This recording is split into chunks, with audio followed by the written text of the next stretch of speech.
ये सुबह से यहाँ पे समझाया जा रहा था कि गैर परंपरागत है ये जुलूस, इसको ना निकाला जाए क्योंकि आगे जो है वो दूसरे वर्ग की आबादी पड़ती है और एक ईगो का लोगों ने माहौल बना लिया। फिर भी हम लोग आए, समझाते रहे और अंत में दूसरे पक्ष से हम लोगों ने सहमति भी बना ली इनके कहने पे। और जब फिर दोबारा बात करने आए तो कुछ खुराफाती लोग उसमें आकर के शामिल हो गए। ऐसी भी आशंका कि 2-4 लोग उसमें दारू पी के आ गए और फिर ये ज़बरदस्ती ले जाने की कोशिश करने लगे और ये लगा कि इससे शांति भंग हो सकती है और ये गैर परंपरागत तरीके से अगर निकलेगा तो फिर आगे के लिए भी और भी समस्याएं आएंगी। काफ़ी समझाया गया, लगभग 4 घंटे, लोग नहीं माने। उसके बाद फिर ये एग्रेसिव होने लगे, पीछे डीजे करके बहुत ही अभद्रता और सारी चीज़ें करना शुरू कर दिए और उसमें जो है किसी ने कुछ ऐसा भी प्रतीत हो रहा है कि इनके पास कुछ अवैध वेपन भी थे, कट्टा भी था किसी के पास, ऐसी सूचना मिली।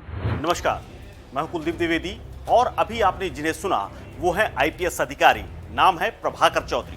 कुछ घंटे पहले तक बरेली के एसएसपी हुआ करते थे, लेकिन एक बड़ी घटना को टालने के चक्कर में अपनी ही कुर्सी गंवा बैठे। प्रभाकर चौधरी बवाल को निपटाकर घर पहुंचे भी नहीं थे, उनका तबादला लखनऊ पीएसी कर दिया गया। हुआ यूं कि बरेली में कांवड़ यात्रा गुजरनी थी। जिस रूट पर परंपरागत तरीके से यात्रा निकलती थी, वहां से न निकलकर कांवड़िए उस रूट पर जाने की जिद करने लगे जहां से आगे मुस्लिम बस्ती थी, मस्जिद थी। इसीलिए पुलिस ने वहां जाने से रोक दिया। बहुत मनमनौवल हुई। खूब जद्दोजहद के बाद पुलिस उस रूट पर भी यात्रा कराने को तैयार हो गई जहां से कांवड़िए निकलने के लिए तैयार थे, लेकिन कुछ उपद्रवियों ने फायरिंग कर दी। पुलिस की माने तो कांवड़ यात्रा में कुछ उपद्रवी घुसे हुए थे जिन्होंने अपने पास कट्टा रखा हुआ था और इसी बीच माहौल बिगाड़ने के लिए फायरिंग कर दी, तो पुलिस ने लाठीचार्ज करके सबको खदेड़ दिया। इस घटना के बाद बड़ी संख्या में पुलिस फोर्स मौके पर पहुंचा, साथ में थे एसएसपी और जिलाधिकारी।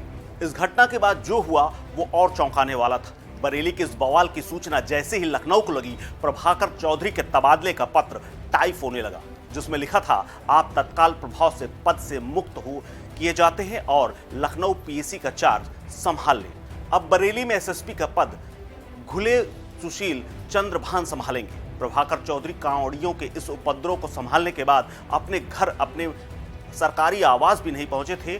उससे पहले ही उनके ऑफिस में तबादले का पत्र पहुंच चुका था। लखनऊ में जो तबादलों की सूची निकली उसमें भी प्रभाकर चौधरी का नाम पहले नंबर पर था। इस बवाल के बाद बरेली के बारादरी थाने के इंस्पेक्टर अभिषेक सिंह और जोगी नवादा पुलिस चौकी के इंचार्ज अमित कुमार को भी निलंबित कर दिया गया है। एक ही बार में सिविल सर्विसेज की परीक्षा पास करने वाले और आईपीएस बनने वाले प्रभाकर चौधरी 2010 बैच के अधिकारी हैं, जिन्होंने 10 साल में कथित तौर पर 21 बार तबादला झेला है। एनएसजी कमांडो की ट्रेनिंग ले चुके प्रभाकर चौधरी अपनी फिटनेस के लिए बेहद सख्त जाने जाते हैं। प्रभाकर चौधरी सख्त मिजाज के अधिकारी हैं। करप्शन के मामलों में वो पुलिस कर्मियों के ऊपर खूब कार्रवाई करने के लिए जाने जाते हैं। सीतापुर में एसपी रहते हुए पहली बार वो जब चर्चा में आए थे, तब उन्होंने वकीलों को बहुत बड़ा सबक सिखाया था। दरअसल वकीलों को एक गुट ने पुलिस थाने में घुसकर पुलिसकर्मियों से अभद्रता की थी, जिसके बाद प्रभाकर चौधरी ने उपद्रवी वकीलों के खिलाफ लूट का मुकदमा दर्ज करके सख्ती से पेश आए थे। इस पूरे मामले में प्रभाकर की भूमिका की जमकर सराहना हुई थी। मूलतः अंबेडकर नगर के रहने वाले, बेसिक ट्रेनिंग खत्म करने के बाद ही प्रभाकर ने बतौर अंडर ट्रेनिंग एएसपी नोएडा में ज्वाइन किया था। उसके बाद उन्हें एएसपी के पद पर ही आगरा, जौनपुर और वाराणसी भेजा गया। एसपी बनने के बाद उनका 8 साल में तकरीबन 15 जिलों में कमान संभालने के बाद उनका 18 बार तबादला किया गया। झांसी जीआरपी में एसपी के बंगले में अवैध कब्जे का मामला हो या फिर सोनभद्र का उम्भा कांड हो, सीतापुर में वकीलों का उपद्रव हो, मथुरा में स्थानीय बीजेपी नेताओं के साथ गतिरोध हो या फिर बरेली में कांवड़ियों के उपद्रव को रोकने की ये घटना, इन सभी मामलों में प्रभाकर चौधरी की भूमिका बड़ी रही। प्रभाकर ने हमेशा जिले की कानून व्यवस्था के साथ कभी समझौता नहीं किया, वो फिर अपराधी हो या फिर किसी बड़े सत्ताधारी दल का नेता।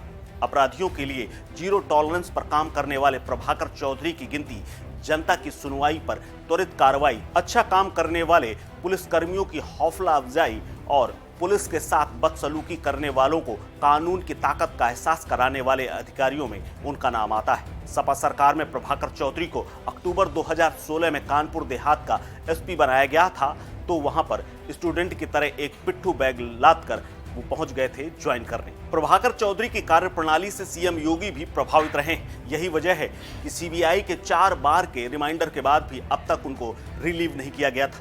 दरअसल उनकी नियुक्ति सीबीआई में सेंट्रल डिपुटेशन के तहत होनी है, लेकिन 4 बार रिमाइंडर के बाद भी उन्हें रिलीव नहीं किया गया है। लेकिन अब माना जा रहा है कि सरकार उन्हें इस घटना के बाद वहां भेज देगी और उनका रिलीविंग लेटर जारी हो जाएगा। इस खबर में फिलहाल इतना ही। अपडेट्स के लिए बने रहिए वन इंडिया हिंदी के साथ। नमस्कार।